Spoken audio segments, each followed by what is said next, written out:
আল্লাহ রাব্বুল আলামিন ক্ষমতা দিলেই তাকে সম্মান দেবেন এ কথা এই আয়াতে জানাননি, বরঞ্চ পৃথিবীর চাক্ষুষ প্রমাণ এটা অনেককে ক্ষমতার চেয়ারে বসিয়ে চরমভাবে আল্লাহ অপমানিত করেছেন।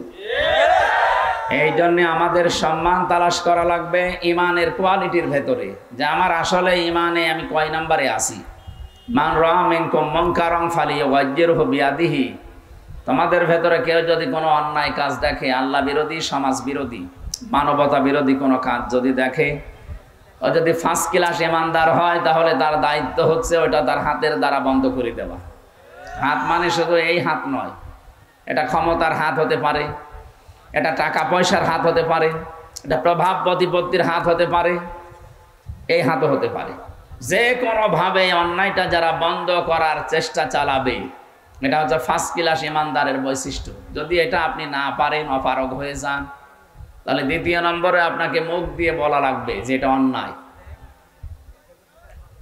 2006 সালের 28 অক্টোবর যে পৃথিবীর ইতিহাস পাল্টিয়ে ফেলেছে এই দেশের যারা পালিয়ে গেল, এই মানুষগুলো পৃথিবীর ইতিহাস তারা পাল্টিয়ে ফেলেছে। আপনি টের পাচ্ছেন? আমি দুনিয়াতে কোনোদিন এই ছেলে সমস্যা আপনার এমনি সময় পাচ্ছে অল্প আবার ডিস্টার্ব করেন মানে এখানে কেউ কথা বলবেন না। পৃথিবীর বহু ইতিহাস পড়েছি আমি বিশ্ববিদ্যালয়ে থাকাকালীন, কিন্তু এটা আমি কোনোদিন পড়িও নি, কারো মুখে শুনিও নি যে মানুষ হত্যা করার পরে তার লাশের উপরে মানুষ ড্যান্স দিতে পারে। এটা ঘটিয়েছে তারা যারা এই চুরি করে পালিয়েছে। ইতিহাস দুনিয়ায় পাল্টিয়ে দিল না। এটা 6 সালের ঘটনা। আমি 7 সালে তখন ম্যাট্রিক পরীক্ষা দিচ্ছিলাম। এই সিরাজগঞ্জ থেকে একবার যাচ্ছিলাম, বাসের পেছনে বসে আছি, দেখি একটা মরা কুকুর পড়ে আছে রাস্তার উপরে। ড্রাইভার সাহেব কুকুরের উপর দিয়ে না দিয়ে বাম দিয়ে চালিয়ে দিল, গাড়ি একটা ঝাঁকি দিয়ে উঠল। বললাম, ভাই আপনি এমন করলেন, এখন তো অ্যাক্সিডেন্ট হয়ে যেত। বলছে, দেখেন না একটা মরা কুকুর পড়ে আছে, আমি ডবল করে ওর উপরে চাকা চালিয়ে দেবো, আমার বিবেক নেই? ও তো মরে গেছে, ওরাকে মারলেই কি আর না মারলেই কি, ওকে টের পাবে?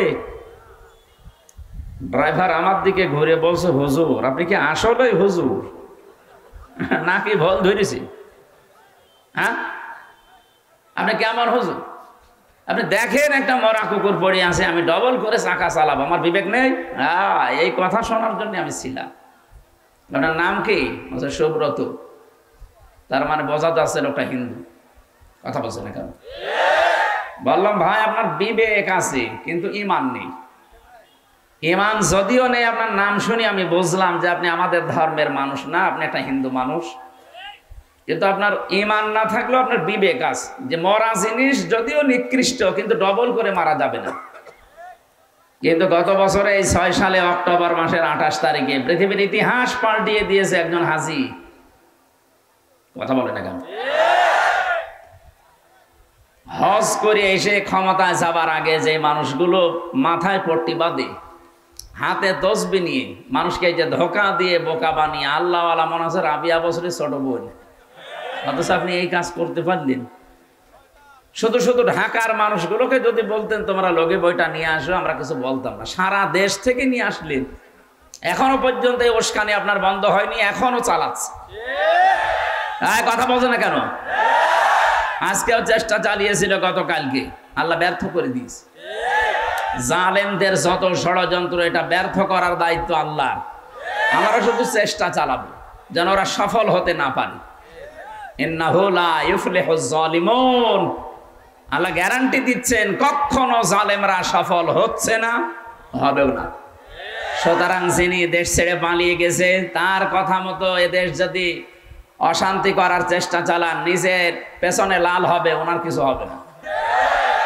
অনেক মানুষ দেখতে পাচ্ছি বাইরের মডেল যারা, তাদের কাছে এখন বলছে আমরা নির্বাচিত ছিলাম, আমাদেরকে জনগণ উৎখাত করেছে। এত বড় একটা ডাহা মিথ্যা কথা একটা হাজি মানুষ বলে কি করে? যদি ওনার ছেলে মেয়ে বলতো যারা হজ করেনি, তাদের মেনে নিতাম যে ও ওই রকম বলতে পারে। আপনি হাজি, কথা বলছেন না কেন? আপনি কি দেখে আসলেন আল্লাহর ঘর? আজকে আমার তেলাওয়াত কিন্তু আয়াত ওইটা তো এই জন্য বলছি, যে আল্লাহর ঘর যারা দেখে আসে, আল্লাহ বলেন মোবারকান, বরকতময় ও হুদান, এটা পথ নির্দেশনা দেয় লিল আলামিন, বিশ্বের মানুষদেরকে। এই জন্য মানুষ ওখানে যায়। তা আপনি প্রতি বছরে বছরে যেতেন, কি দেখে আসতেন? আমার তো মনে হচ্ছে আপনি অন্য কিছু দেখতেন নাকি আল্লাহ জানে। তাছাড়া আল্লাহর ঘর দেখলে তো অন্তত তার ভেতরে কিছু আসবে। এত বড় ডাহা মিথ্যা কথা যিনি বললেন যে আমি নির্বাচিত ছিলাম, আপনি যে নির্বাচিত ছিলেন এটা যদি শয়তানকেও বলেন, শয়তানও হাসবে, বলবে একটা কথা বলুন, এই 15.5 বছর কোনো নির্বাচন হয়েছে? 154 জন হয়ে গেছে নির্বাচনের আগে। এ কথা বলেন না কেন? দিনের ভোট রাতে করে ফেলে আপনি ঘোষণা দিলেন যে আমরা এমপি। আপনার লজ্জা করে না? 3.5 থেকে 4 লাখ মানুষের অর্ডার নেওয়া লাগে, রায় নেওয়া লাগে, ভোট নেওয়া লাগে, তারপর বলা লাগে। আপনি একজনেরও নেননি। আপনি যে নেননি তার প্রমাণ আমি জেলখানায় থাকতে, ওসি ছিল আমার সাথে, ওসি সাহেব আমার বলছে, হুজুর আমি একটা তওবা করেছি, আপনি দেখেন তো আমার তওবা হয়েছে কিনা। এই ছেলে, দাঁড়িয়ে থাকেন, বসে থাকেন, কথা বলবেন না। ঠিক আছে, বলেন দেখি আপনার তওবা কেমন হইল। মনে বলছে এই যে নির্বাচন গেল, এই সময় আমি বাইরে ছিলাম।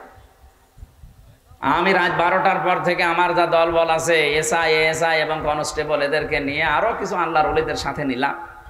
আমি আল্লাহর নামে ভোট কাটা আরম্ভ করলাম, ফজর পর্যন্ত কাটা। এই যে কোরআন শরীফ আমার সামনে, এইভাবে বলছি।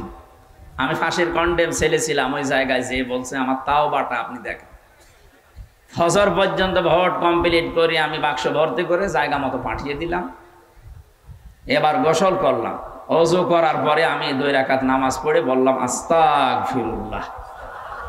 হুজুর আমার এই তাওবা কি হয়েছে? আর না, এ তো তাওবা কইলেন আপনি আল্লাহর কাছে। আপনি কি আল্লাহর কাছে দোষ করেছেন? আপনি দোষ করেছেন হামজার কাছে। এই কথা বলেন না কেন? আপনি দোষ করেছেন মোরাদের কাছে। আমাদের আপনি ভোট দিতে দিলেন না। আমি দিনের বেলায় আশা করে আসি যে দেব, আপনি রাতেই শেষ করে দিলেন।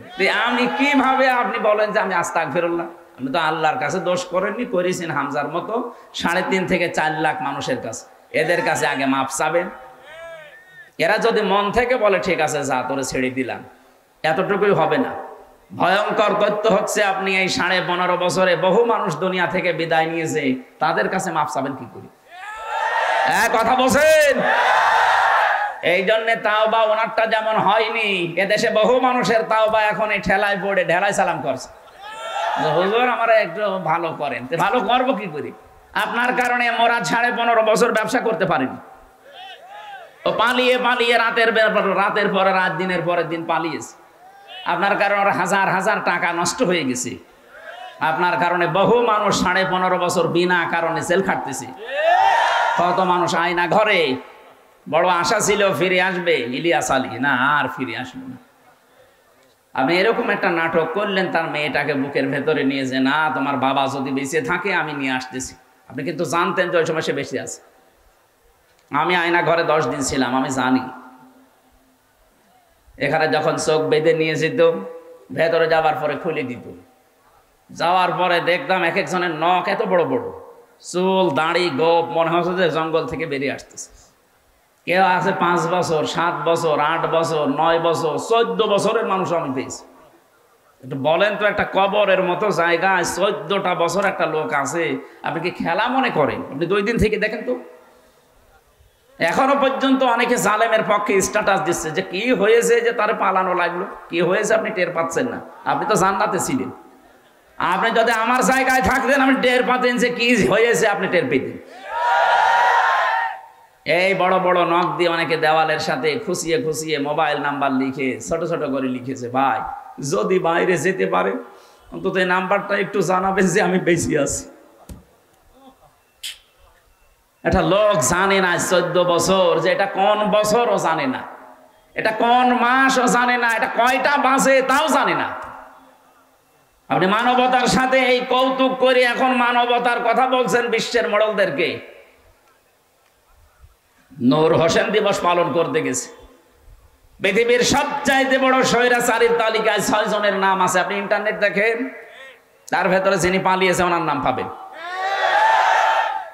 এখনো পর্যন্ত বলে যে আমি কি করেছি যে আমার পালানো লাগবে, আমি নির্বাচিত। এত বড় মিথ্যা কথা আর বলে নিজের পাপের বোঝা আর ভারী করবেন না। কথা বলেন না কেন? পাপ যা করেছেন ওইটা শাস্তি নিয়ে দেখেন। অন্তত বাকি পাপের বোঝা যদি এখন মিথ্যা কথা বলে আবার বাড়াতে থাকেন, আর আপনার এই উশৃঙ্খল বক্তব্য শুনে যারা আছে এরা যদি পেছনে লাল করে, আমাদের কোনো অসুবিধা নেই, লাল করাই হবে। 15.5 বছরে বহু কিছু সহ্য করেছি, আর আমাদের সহ্যের বাইরে চলে গেছে। সুতরাং আমরা যারা এখানে এসেছি, আমাদের মর্যাদা সম্মান আল্লাহ বাড়াবেন যাদের ঈমানের কোয়ালিটি আছে, যারা অন্যায় দেখলেই হয় হাত দিয়ে নাই মুখ দিয়ে, যদি এইটাও না পারে অন্তত সে যেন অন্তরে পরিকল্পনা করে কি করে অন্যায়টা বন্ধ করা যায়।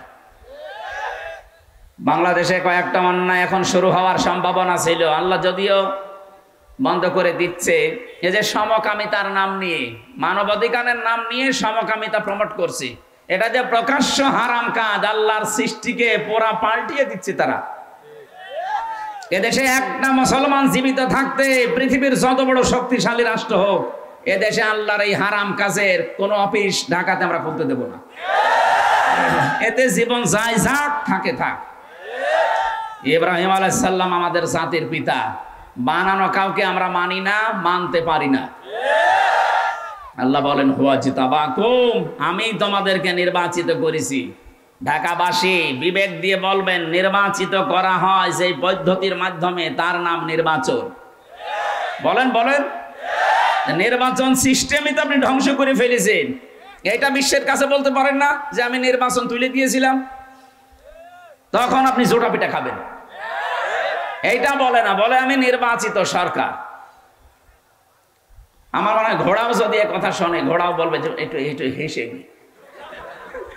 আমি তার হাসতে পারি না, ঘোড়াও হাসবে। কি আশ্চর্য, এত বড়টা মিথ্যা কথা মানুষ বলে। সম্মানিত ভাইরা, এই জন্য আমাদেরকে আল্লাহ নির্বাচিত করেছেন। এখানে যারা এসেছি, এই আসনের ভেতরে কমপক্ষে 3.5-4 লাখ মানুষ বাস করে, শুধু ভোটার সব মিলে প্রায় 8-10 লাখ মানুষ হবে। তার ভেতরে আল্লাহ বাছাই করে করে কোরআন শোনার জন্য, বোঝার জন্য এখানে নিয়ে আসলেন। অবশ্যই আল্লাহ আমাদেরকে ভালোবেসেছেন। খুশি হয়ে বলেন আলহামদুলিল্লাহ। দিন যত যাবে আপনার এই জ্ঞান অনুযায়ী যদি আপনি কাজ করতে পারেন, আপনার মর্যাদা আল্লাহ বাড়াতেই থাকবে। এই জন্য দুনিয়াদার যারা, ওরা যত মুরব্বী হয়, যত বুড়ো হয়, তাদের সম্মান আল্লাহ দুনিয়ার মানুষের কাছে নষ্ট করে দেয়, কমাতে থাকে। আর যারা এলেম অনুযায়ী কাজ করে, দেখবেন তাদের মর্যাদা দিনের পরে দিন আল্লাহ বাড়াতেই থাকে। প্রশ্ন আসতে পারে, তাহলে বাইতুল মুকাররমের যে ইমাম ছিল, ইনি তো আলেম, ইনার মর্যাদা নেই কেন? এনারে মানুষ এখন শুনলেই ঘৃণা করে, নাম শুনতে পারে না। আরে ভাই, উনি আলেম, নামের আগে শুধু এটুকু লিখা। বাস্তবে কোন কাজটা আছে আলেমের? যে লোকটা নৌকা মার্কা নিয়ে দাঁড়াতে পারে, এর কেউ আলেম বলতে পারে? ও যদি কুকুর মার্কা নিয়ে দাঁড়াইতো তাও পাস করতো। এরকম একটা অভিশপ্ত ঘৃণিত জিনিস নিয়ে আপনি দাঁড়ালেন, ওটাই উঠতে গিয়েই তো সালমান এফ রহমান ধরা খেয়েছে। ওইটা দিয়ে পালাচ্ছিল। দরবেশ দাড়িটা যদি না কেটে অন্য কিছু দিয়ে পালাইতো তাও তো হয়তো। ও পালাতে গিয়েছে নৌকা দিয়ে, ও আগে যে ডুবে গেছে ও টের পাচ্ছে। এই জন্য আল্লাহওয়ালা মানুষ যারা, আল্লাহ আমাদেরকে যেহেতু নির্বাচিত করে এখানে আনলেন, অবশ্যই আল্লাহর একটা উদ্দেশ্য আছে। মাইয়ারিদিল্লাহু খায়রা ইউফাক্কিহু ফিদ্দীন, তোমাদের ভেতরে আল্লাহ যার কল্যাণ চান তাকে দ্বীনের কিছু জ্ঞান দান করেন।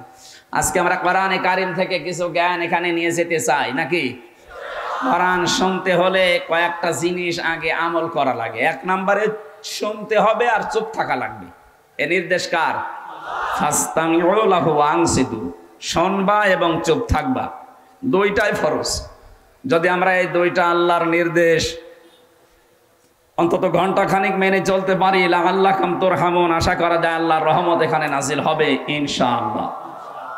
এখন আসেন আমরা যারা বলতে আসি, এই যে জহিরুল ইসলাম ভাই বলছিলেন এতক্ষণ, আমি এখন বলবো, আমার পরে যদি আরো কেউ থাকে যারা কোরআন প্রচার করবে, তাদেরও আল্লাহ কিছু দায়িত্ব দিয়েছেন। আল্লাহ রাব্বুল আলামিন বলেন, কিতাবুন উনজিলা ইলাইকা ফালা ইয়াকুম ফি সাদরিকা হারাজাম মিনহু লিতুনযিরা বিহি ওয়া যিকরা লিল মুমিনিন।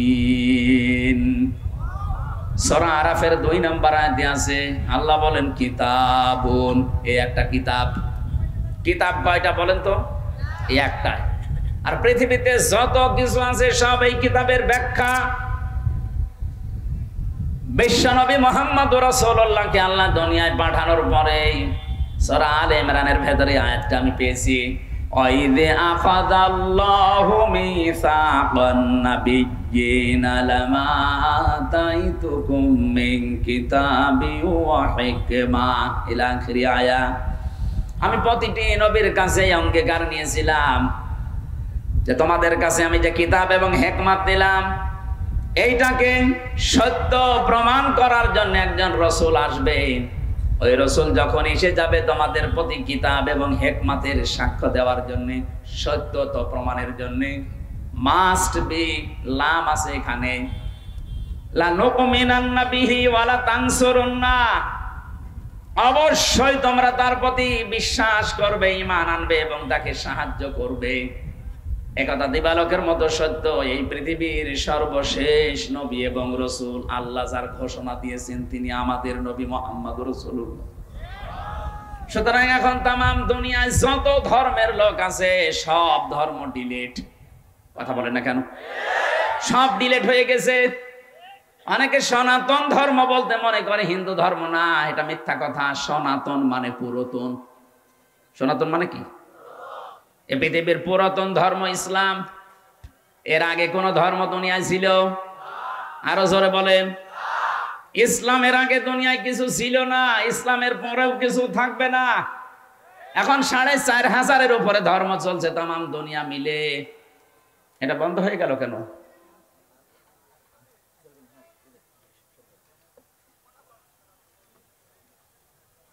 ৳৪৫০০-এর উপরে ধর্মের সন্ধান আমরা পেয়েছি। আল্লাহ পাক বলেন এতগুলো ধর্মের ভেতরে মাত্র একটা ধর্ম আমার কাছে মনোনীত, ইন্নাদ-দীনা ইনদাল্লাহিল ইসলাম। তামাম পৃথিবীর যারা আছেন সবাইকে আহ্বান জানাচ্ছি আপনারা এই শান্তির ধর্মে দীক্ষিত হন। দুনিয়ায় শান্তি, স্বস্তি, নিরাপত্তা যিনি বানিয়েছেন তিনি দেবেন। কথা বলেন না কেন? এটা মনে করছেন আমি মাত্র ১০,০০০ মানুষের সামনে, না, এটা রেকর্ড হচ্ছে তামাম পৃথিবীর বিভিন্ন ভাষায় কালকে ছড়িয়ে যাবে। সবার উদ্দেশ্য নিয়ে বলছি ৪৫০০ ধর্মের ভেতরে কম বেশি কিছু না কিছু পক্ষপাতিত্ব আছে। আপনি যে কোনো ধর্মের মূল নীতিগুলো পড়বেন দেখবেন টেনে টেনে তারা নিয়ে গেছে। কোরআনে কারিমের কোন কথা আমি আজ পর্যন্ত যতটুকু লেখাপড়া করেছি আল্লাহ টেনে বলেননি, যতটুকু বলা দরকার লাইন মতো বলেছেন। সুবহানাল্লাহ বলতে পারেন নাই? আশা করব আপনারা এখানে আসেন, এটা দেখেন, এটা পড়ার মাধ্যমে সিদ্ধান্ত নেন। সংসদে দাঁড়িয়ে একবার একজন বলেছিল আমার ছেলে বিয়ে করেছে খ্রিস্টান মেয়ে, এটা অসুবিধা নেই, এমনি আহলে কিতাবের লোক, আপনার ঈমান থাকবে না। আহলে কিতাবের এই আয়াত অনুযায়ী কিসের আহলে কিতাব দাবি করছেন? ওই কিতাবগুলো তো এখন আর ঠিক নেই। ওই খ্রিস্টানরা, ওই ইহুদিরা ওরা নিজেদের মন মতো পাল্টাতে পাল্টাতে পরিবর্তন করে ফেলেছে। যেহেতু আল্লাহ শুধু কোরআনের গ্যারান্টি নিয়েছেন, এই জন্য কিয়ামত পর্যন্ত এর ভেতরে কেউ হাত দিতে পারবে না। আল্লাহ কিতাবের নাম বলতে গিয়ে নিজের নাম ব্যবহার করেছেন। আল্লাহ রাব্বুল আলামিন বলেন এমন ভাবে একে সংরক্ষণ করা হয়েছে, এর ডান থেকে বাম থেকে উপর থেকে নিচ থেকে শয়তান প্রবেশ করতে পারবে না। ওয়া ইন্নাহু লাকিতাবুন আজিজ, বলেন আল্লাহু আকবার। আজিজ কার নাম? আরো জোরে বলেন। আল্লাহ কিতাবের আগে নামটা দিয়ে দিলেন। এটা এমন মর্যাদাবান, সত্যি যদি কেউ সম্মান মর্যাদা দুনিয়ায় শান্তি স্বস্তি আর নিরাপত্তা নিয়ে বেঁচে থাকতে চায়, এর কাছে মাস্ট বি আসা লাগবে। আপনি এর কাছে না এসে কাঙ্ক্ষিত মানের শান্তি স্বস্তি নিরাপত্তা পাবেন না। প্রশ্ন আসতে পারে বিশ্বের বহু বড় বড় দেশে উন্নত যাদেরকে বলি নিরাপত্তা, কিসের নিরাপত্তা?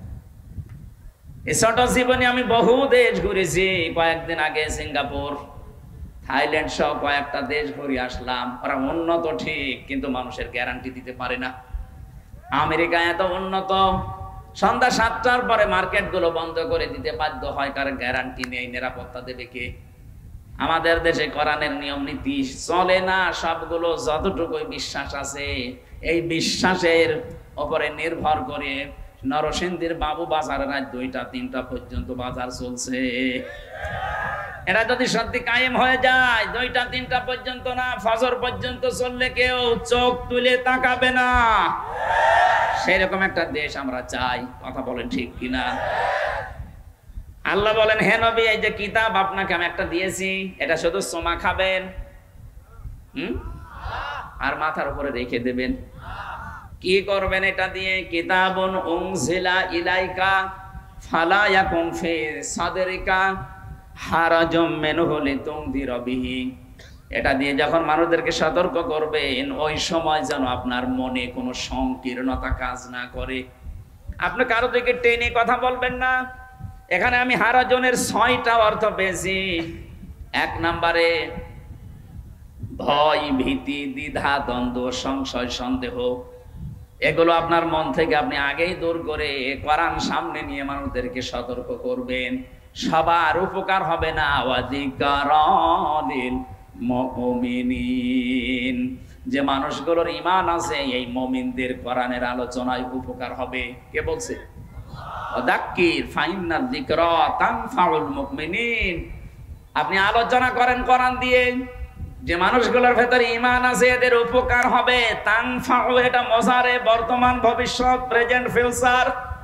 সত্যি যারা এখানে শুনছে, কিছু না কিছু হলো আপনার ভেতরে কিছু আসবেই, মাস্ট বি আসবেই। এখন যদি নাও আসে, যেহেতু তানফাউ, বাড়ি যাওয়ার পরে বিছানায় মাথা দিয়ে, বালিশে মাথা দিয়ে আপনার মনের ভেতরে একটা প্রতিক্রিয়া আসবে, যাতে আপনার হেদায়েত পাওয়ার মতো মন থাকে। আল্লাহ যেন ওইরকম কিছু আমাদের সবার জীবনে দান করেন, বলেন আমিন। ফাদাক্কির বিল কোরআন মা ইয়াখাফু ওয়াঈদ।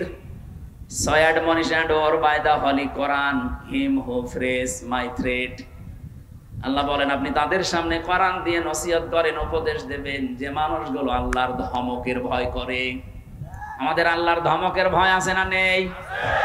এখানে হারাজনের ব্যাখ্যা আধুনিক ভাবে আমি 2টা পেয়েছি, এটা তাফসীরে হাক্কানীতে আছে।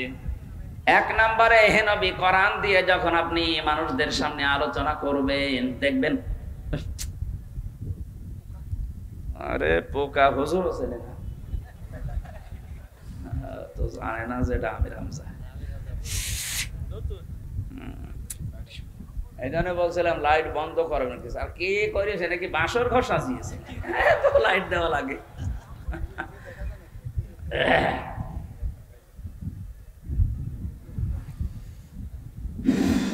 ধামরাই বাসে আমরা প্রথম ব্যাখ্যা কি বললাম?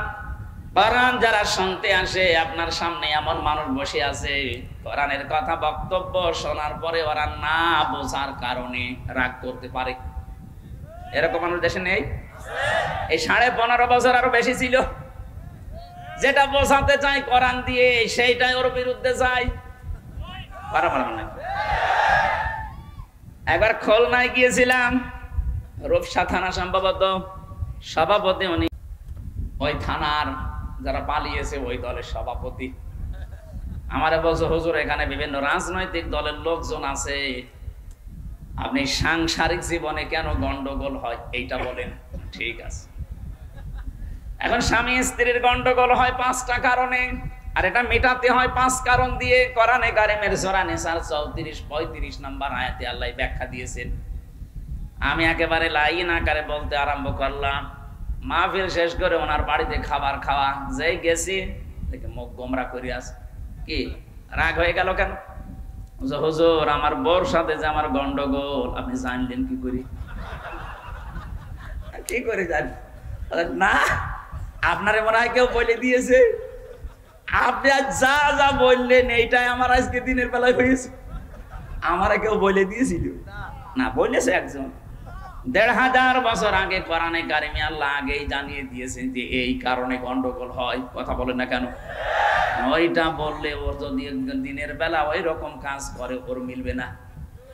বলেন বলেন। এজন্য কোরআনের আসল যে বক্তব্য না বোঝার কারণে রাগ করতে পারে, মন খারাপ করতে পারে, এরকম শ্রোতা দেশে আছে। দ্বিতীয় নম্বরের ব্যাখ্যা পেয়েছি, এইটাই আমার মনে হয় এখন আসল। হে নবী, আপনি যখন কোরআন ব্যাখ্যা করবেন, আবহমান কাল থেকে এই দেশে বহু মানুষ আন্দাজে ইবাদত বানিয়ে ইসলাম মনে করে পালন করে, আর এগুলো বাংলাদেশ, ভারত আর পাকিস্তানে বেশি। আন্দাজে একটা জিনিসকে ইবাদত মনে করে চালিয়ে যাচ্ছে, অথচ ওটা কোরআনেও নেই, হাদিসেও নেই, ওটা বানানো। আপনি যখন কোরআনের ব্যাখ্যা করবেন তখন তো এগুলো টিকবে না, কারণ পৃথিবীর যত বানানো ইবাদত আছে সব অন্ধকার। এই কথা বলেন না কেন? আর অন্ধকার ভালোবাসে দুনিয়ায় তিনটা প্রাণী, পেঁচা, বাদুড় আর চামচিকা। এজন্য দেখবেন এরা দিনের বেলায় বের হয় না, দিনের আলোতে, সূর্যের আলোতে পাবেন না, রাতের আধারে অন্ধকার হলে পাবেন। রাতের আধারে বের হয়ে স্থির থাকে না, মানুষের ফসল নষ্ট করে।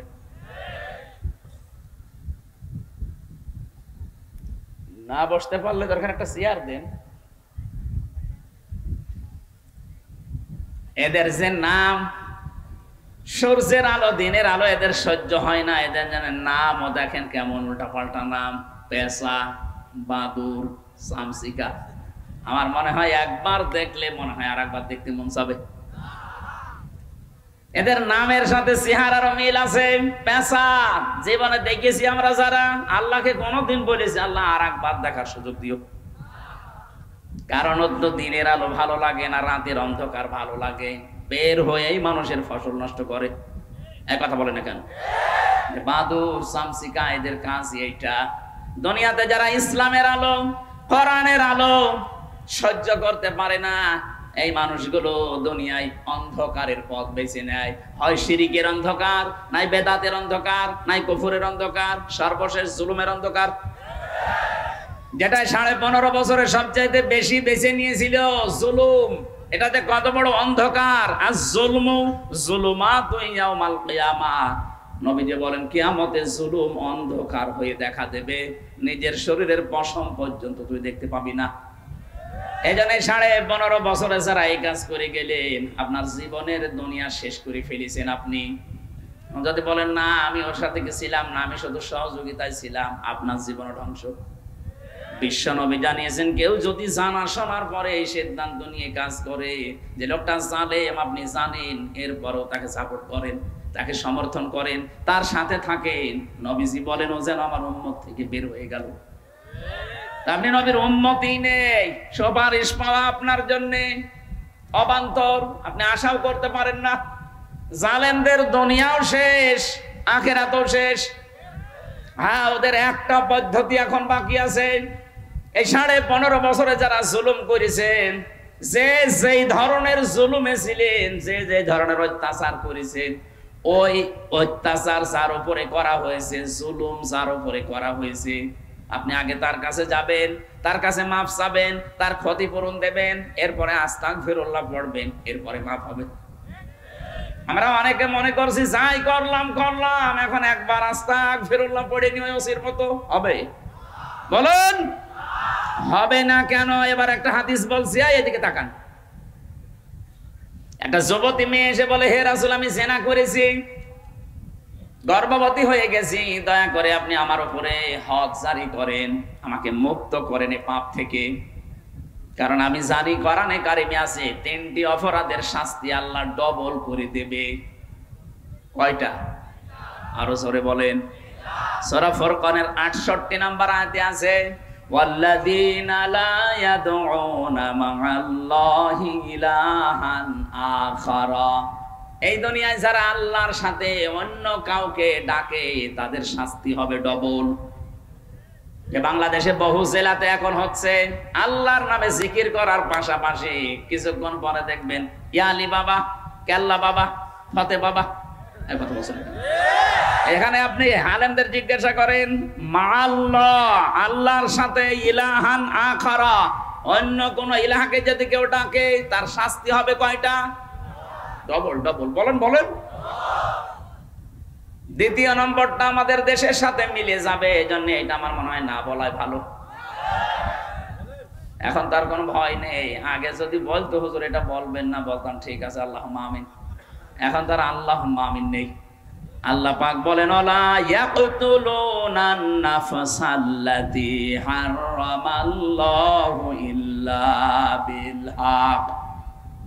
আল্লাহ কর্তৃক নিষিদ্ধ এইরকম কোন মানুষকে, কোন জীবকে, কোন মানুষ যদি দুনিয়াতে কোন ইনসানকে হত্যা করে, এই মানুষের শাস্তি হবে ডবল। আগস্টের 5 তারিখের আগ পর্যন্ত এই দেশে বিনা কারণে, আপনার কারণে 3732 জন মানুষ মারা গেল। সরকারি জরিপ। এই কথা বলেন না কেন? আপনি এ দায় এড়াতে পারেন না, এই জন্যই তো আপনার নামে গণহত্যার মামলা হয়েছে। এটা মিথ্যা না। আমরা যারা 15.5 বছরের জেল জুলুম অত্যাচারের শিকার ছিলাম, পুরাটাই মিথ্যা। আমি যে 3 বছর জেলে ছিলাম, পুরাটাই মিথ্যার উপরে। কারণ কিছুদিন আগে আমার মামলা সব আদালত কর্তৃক খারিজ হয়ে গেছে। জজ সাহেব এটা হাতে নিয়ে আমার মামলার ফাইল নিয়ে বলছে আমি কি দেখে বিচার করবো, এর ভেতরে কোনো মাল নেই, যা সব আমি খালাস দিয়ে দিলাম।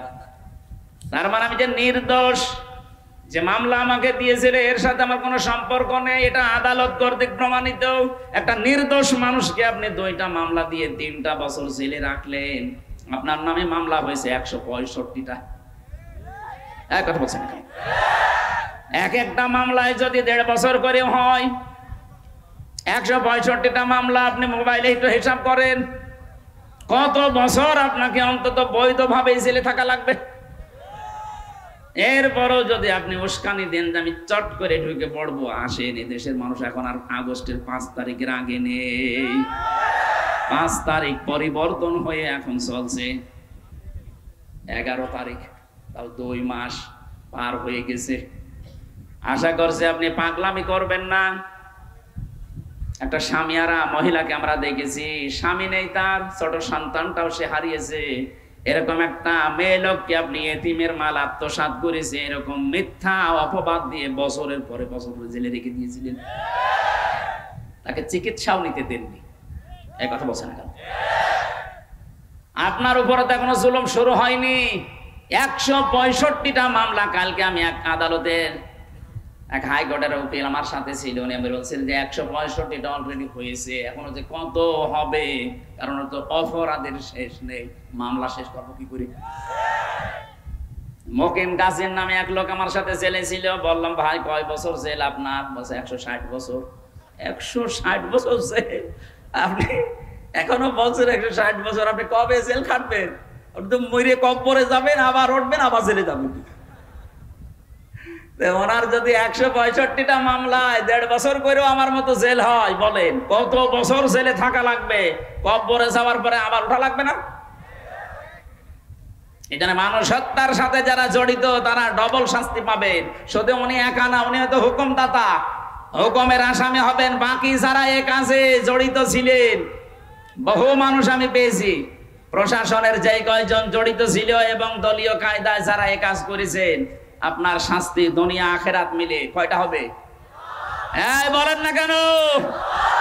3 নাম্বারটা ওয়ালা ইয়াজনুন, জেনা করা যাবে না।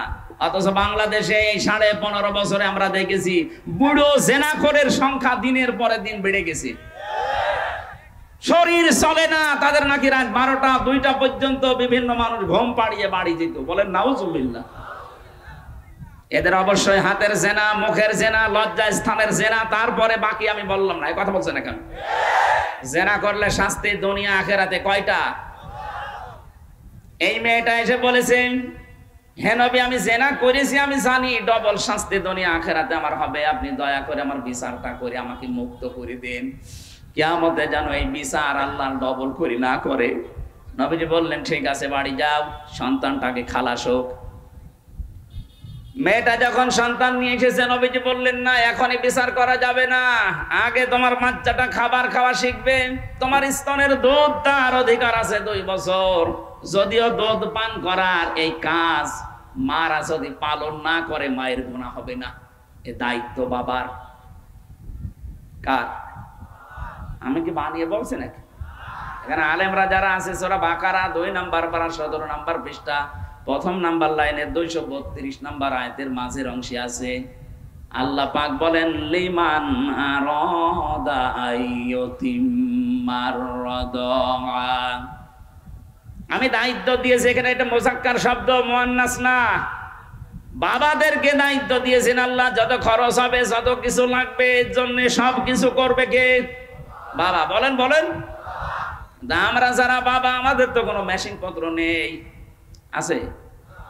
কথা বলেন না কেন? এই জন্য দায়িত্ব পালন করবে মেয়েরা।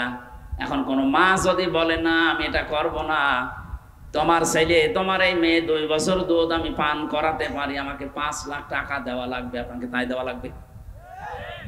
আমার মনে হয় মাইকে এটা বলা ঠিক হইলো না, কারণ আমারও তো একটা হয়েছে। বাড়ি যাওয়ার পরে যদি বলে তোমার ওয়াজ আমি শুনলাম, এই যে 42 দিন আগে যে মেয়েটা হয়েছে 2 বছর দুধ খাওয়াতে 5 লাখ টাকা লাগবে, নাই তোমার মেয়ে নাও, আমি একটা বিপদে পড়ে যাব না? এই লাইভ বন্ধ করে দিন, ম্যাডাম যেন না শোনে। না আসা মানে তো মা বোনেরা আপনার দায়িত্ব না, গোনা হবে না, কিন্তু আমাদের তো জিনিসপত্র নেই। আল্লাহ আপনাকে দিয়েছেন, এর ভেতরে 7টা কারণ আছে আপনাকে দেওয়া। আমার মনে হয় সময় বেশি হয়ে যাচ্ছে নাকি? অনুষ্ঠান প্রতিদিন যদি একটা করে নিতেন, আমার শরীরও ভালো থাকতো, কথা বলেও আমি শান্তি পেতাম। 1.5-2 ঘন্টা কথা বলে একটা বিষয় বোঝানো ভালো হতো। এই সময় দেখতে দেখতে চলে যায়, আমারও শরীর পারে না। আবার আর একটা মাহফিল নাকি নেওয়া আছে এখান থেকে 25 কিলো দূরে, সেটা যে কথা বলা লাগবে না তখন। আরে ভাই খালি ওই কাজই করবেন, আপনি এতক্ষণ পর্যন্ত কি করেছেন?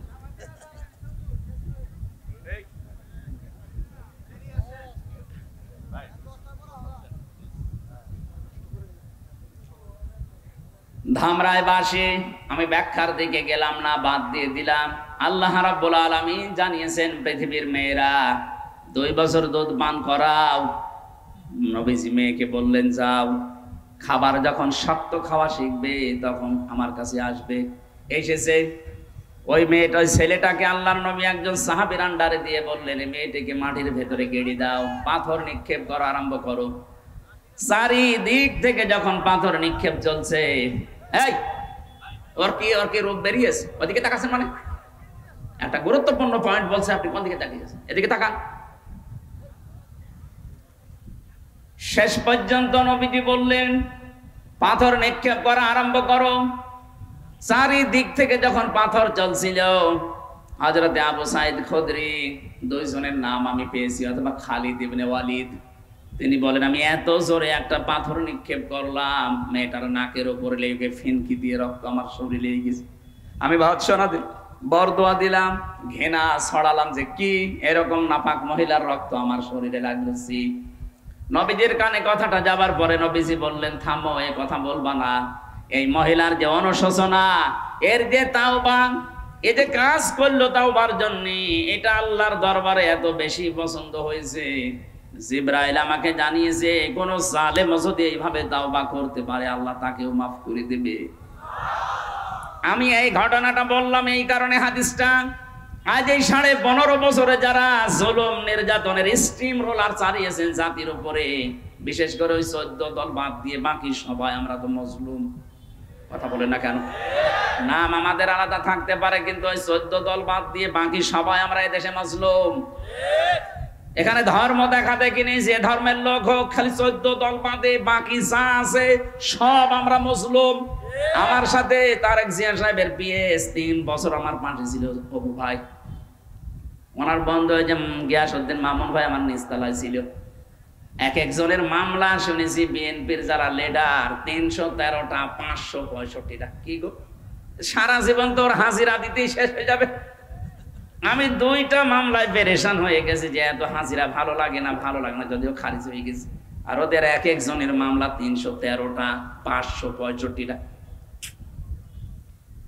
এই মাজলুম যারা এত বছর পর্যন্ত আপনি যা করলেন, বিশেষ করে আয়না ঘর, এই যে গোম আর খুন, এর সাথে যারা জড়িত ছিলেন, বিনা কারণে মানুষকে মিথ্যা মামলা দিয়ে, মিথ্যা কেস দিয়ে ধরিয়ে দিতেন, আবার নিজেই ছাড়িয়ে আনতেন। মাঝখান থেকে আমার পরিবার থেকে 10 লাখ টাকা আপনি হাদিয়া নিতেন। এরকম হাদিয়া দেশে ছিল না? আমার বাবার কাছ থেকে প্রায় 32 লাখের উপরে টাকা নিয়েছেন আপনারা। এই 3টা বছরে আমার বাবাকে আপনি একেবারে পেরেশান বানিয়ে ফেলেছেন। বলেছে 50টা মামলা দেব, তাড়াতাড়ি টাকা পাঠান। মনে হচ্ছে ও টাকা আমার বাবার কাছে পাই। কি আরম্ভ করেছিল দেখেন তো। এমনি আল্লাহ এরকম রাগ করেছে এই কারণে বহু মানুষের এই যে আত্মচিৎকার আল্লাহর আরশ পর্যন্ত কেঁপে গেছে। এই জন্য আপনাদেরকে বলছি, আপনারা যদি মাপ পেতে চান শুধু আস্তাগফিরুল্লাহ হবে না, যার কাছে যে অপরাধ করেছেন, যার যে ক্ষতি করেছেন, ওই ক্ষতিপূরণ তাকে দেবেন। এই কথা বলা লাগবে। ওই ক্ষতিপূরণ তাকে দেবেন, তার কাছে আপনি হাত জোড় করে বলবেন আমার ভুল হয়ে গেছে, অন্তত যা করা লাগে তুমি করো, আমি যেন মরণের পরে ধরা না খাই। আমি যদি বলে আমার 32 লাখ টাকা আমি বুঝে পেয়েছি, ঠিক আছে যা, আমার মতো এখন 3 বছর ছেলে থাক, করে মাফ করে দিলাম। ব্যারিস্টার আরমানের বউ বলবে আমি 8 বছর ধরে আয়না ঘরে দেখতে চাই। এই কথা বলেন না কেন? এমিলিয়াস আলীর স্ত্রী বলবে আমার স্বামীর মতো আমি ওরকম দেখতে চাই। তাহলে আপনার মাফ হবে। এই জন্য জালেম যারা, ওদের দুনিয়াও শেষ, ওদের আখিরাতও শেষ। আমরা যেন সামনে এরকম জালেম কেউ হয়ে না যায়, এই জন্য আমরা সতর্ক হচ্ছে। কোরআনে কারিমে সূরা শূরা, এটা 25 নম্বর পারা, 6 নম্বর পৃষ্ঠা, 12 নম্বর লাইনের 42 নম্বর আয়াতে আছে, ইন্নামাস সাবিলু আলাল্লাযিনা ইয়াজলিমুনান নাস। আল্লাহ বলেন অবশ্যই আমি আল্লাহ নিজে মামলা দায়ের করব দুনিয়ায় যারা মানুষ হয়ে মানুষের উপরে জুলুম করেছে। এই আয়াত অনুযায়ী বাংলাদেশের 1628টা চেয়ারে যারাই বসা ছিল প্রত্যেকেই আল্লাহর মামলার আসামি। কথা বলে না কেন? আল্লাহর মামলার আসামি। কথা শুনতে সহজ মনে হচ্ছে, এর লোড জানেন। মামলার বাদী যত বড় হয়, শক্ত হয়, মামলা তত কঠিন হয়। এখানে সরাসরি মামলার বাদীকে, বিচারককে বলেন তো, নিজেই বিচারক, নিজেই যদি মামলার বাদী হয় আপনি তো খালাস পেয়ে যাবেন। এই জন্য জালেম যারা, আপনার দুনিয়া শেষ, আপনার আখিরাতও শেষ। আমরা যারা অন্তত এখনো জুলুম করি না, আমরা যারা এখনো জুলুমের সাথে নিজেদেরকে জড়িত করি নাই, তাদেরকে আজকের তেলাওয়াতকৃত আয়াত থেকে শান্তি, স্বস্তি, নিরাপত্তা পাওয়ার জন্য কিছু শোনাচ্ছি, শোনেন। ইন্না আউওয়ালা বাইতি উযিআ লিন-নাসি লাল্লাযী বিবাক্কাতা মুবারাকাও ওয়া হুদাল লিল আলামিন। অবশ্যই মানব ইতিহাসে এই পৃথিবীতে সর্বপ্রথম যে ঘর বানানো হয়েছে সেটা বাক্কায়, তার মানে মক্কায়। মক্কার প্রাচীন একটা নাম ছিল বাক্কা। এই শহরে আল্লাহ ঘরটা বানিয়েছে, বিশাল ইতিহাস আছে তাফসিরে ইবনে কাসিরে।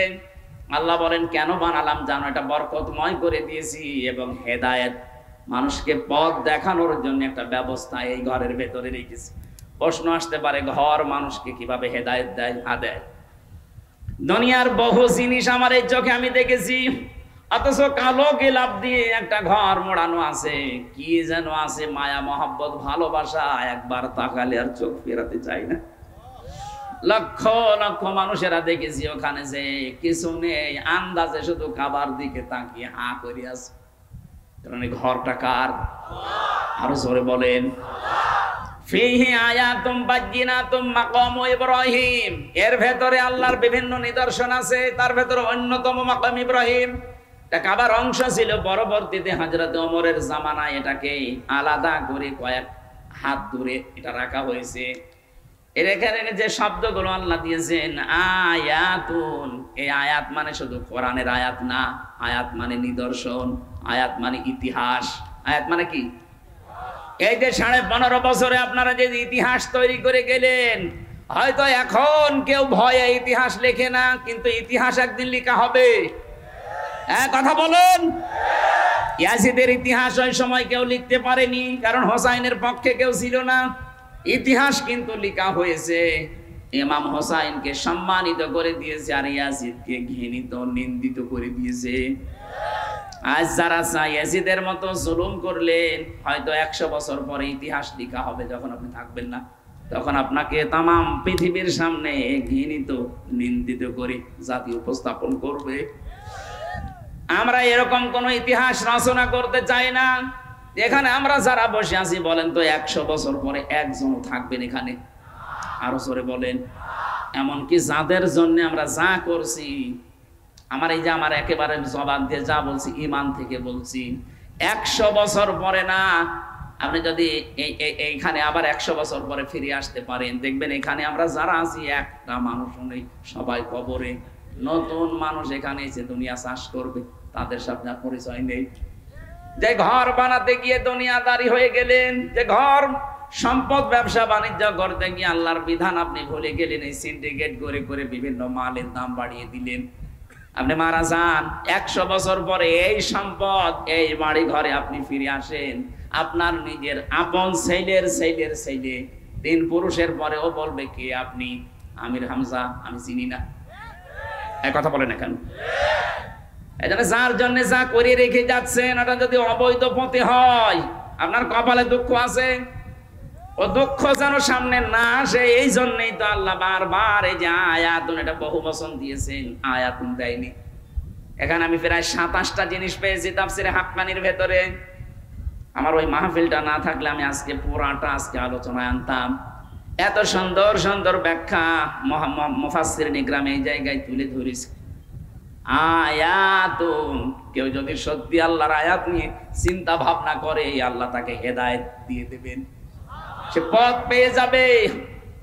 মাকামে ইব্রাহিম আল্লাহ এখানে দিয়েছেন, আমান দাখালাহু কানা আমিনা, এখানে প্রবেশ করলে আল্লাহ নিরাপত্তা দিয়ে দেয়। কে বলছেন? এখানে বিশ্বাস করেন আল্লাহর এই ঘর, এখানে যারা প্রবেশ করবে, এই ঘরের এরিয়ার ভেতরে আসলে আল্লাহ তাকে নিরাপত্তা দিয়ে দেবে, কারণ এখানে বিধান চলছে কার? আরো জোরে বলেন। আমাদের বাংলাদেশে 56,000 বর্গ মাইল তো আর কাবা শরীফ না? কথা বলে না কেন? এখানে যদি আমরা বাস করতে চাই, এখানে নিরাপত্তা লাগবে না? র‍্যাব বলে এসে এগুলো নিরাপত্তা দিতে পারবে? নিরাপত্তা দেওয়ার জন্য আল্লাহ লাগবে। আল্লাহ বলেন আমার কাবা আমি বানিয়ে দিয়েছি, আমান দাখালাহু কানা আমিনা, কেউ যদি এখানে প্রবেশ করে সে নিরাপত্তা পেয়ে যায়। তোমরা 6,000 মাইল দূরে, কয় হাজার? কাবা শরীফ থেকে আমরা এই যে ধামরায় যারা আছেন 6,000 মাইল দূরে বাস, তাহলে এখানে নিরাপত্তা লাগবে। এটা দেওয়ার জন্য সূরা আনামের 82 নম্বর আয়াতে আল্লাহ এই তথ্যগুলো তুলে ধরেছেন। আল্লাযীনা আমানু ওয়া লাম ইয়ালবিসু ঈমানাহুম বিযুলমিন উলাইকা লাহুমুল আমনু ওয়া হুম মুহতাদুন। যারা ঈমান আনে আর ঈমানের সাথে যারা জুলুমকে মিশ্রণ করে না, এখানে জুলুম মানে শিরিক, যারা তাদের শিরিকের সাথে জুলুমের সাথে ঈমানকে মিশ্রণ করে না, ঘটায় না, শিরিক মুক্ত জীবন, সমাজ, পরিবার, রাষ্ট্র যদি গড়ে তুলতে পারে, উলাইকা লাহুমুল আমনু, আল্লাহ এইভাবে করে আঙ্গুল দেখিয়েছেন, ইসমে ইশারা, উলাইকা লাহুমুল আমনু, এই 56,000 বর্গ মাইলটাও হয়ে যাবে নিরাপদ স্থান। সুবহানাল্লাহ বলতে পারেন? সুতরাং এই জাতি যেন কোনো শিরিকের সাথে মিশ্রণ না ঘটায়, এটা সামনে যারা দায়িত্বে আসবে খুব খেয়াল করে জাতিকে চালাবেন, কারণ এই 15.5 বছরে জাতিকে মুশরিক বানানোর জন্য চেষ্টা চলছিল। একটা মানুষের পোষা যেভাবে আরম্ভ হয়েছিল, আর কিছুদিন গেলে আল্লাহকে মানুষ ভুলে যেত, বাধ্য করতো। সব জায়গায় ছোট ছোট বাচ্চারা ক্লাসে ঢুকবে, বাবার সামনে এভাবে ঘুরে যাওয়া লাগতো। কি আরম্ভ করেছিলেন বলেন? এই জন্য তো নিরাপত্তা সব ধ্বংস হয়ে যাচ্ছিল। নিরাপত্তা পেতে হলে উলাইকা লাহুমুল আমনু, যদি নিরাপত্তা পেতে চাও, বিজুলমিন, জুলুম থেকে নিজেদের ঈমানদেরকে বাঁচাও। এখানে জুলুম মানে শিরিক। জুলুম মানে কি? শিরিক আবার প্রধানত 4 প্রকার: শিরিক বিজাত, শিরিক বিসিফাত, শিরিক বিল ইখতিয়ারা, শিরিক বিল হুকুক। এই 4 প্রকার ভাগ করলে হয় 8 প্রকার। 8 প্রকার শ্রেণী বিন্যাস করলে হয় 12 প্রকার। 12 প্রকার ভাগ করলে হয় 16 প্রকার। 16টা ভাগ করলে হয় 22 প্রকার। 22টা ভাগ করলে হয় 42 প্রকার। 42 ভাগ করলে হয় 72 প্রকার। 72 প্রকারকে শ্রেণী বিন্যাস করে তাফসিরে আছে 120 প্রকার। এতগুলো শিন র কাপ এই শব্দের ভেতরে লুকিয়ে আছে। যত চেষ্টা করবেন তত নতুন তথ্য বের হবে। তাফসির করতে হলে সময় লাগে, এমনি এই কারণ লাগে। এখন যদি আমি পয়েন্ট আকারে যত তথ্য সব আমার এর ভেতরে আছে, একটা একটা করে যদি বলতে থাকে সময় লাগবে। এই জন্য বারবার আমি এসেছি এখানে মাগরিবের আগে, আপনারা এত দেরি করবেন আমি জানি না। সবচাইতে বড় বিষয় ওখানে মাহফিল 9টায় ওঠার কথা, এখন 9টা 9 বাজে। ওরা আমাকে শেষে বাটপার বলবে। আর মাহফিলটা নিয়েছে কাশেম ভাই, তো আমি জানতাম না, উনি আমার 9টা শেষ করতে বলেছে। আগামীতে আসলে আপনারা একটা মাহফিল নেবেন এবং তাড়াতাড়ি তুলে দেবেন। আমিন। যারা টাকা পয়সা মাদ্রাসার জন্য নিয়ে এসেছিলেন ওনাকে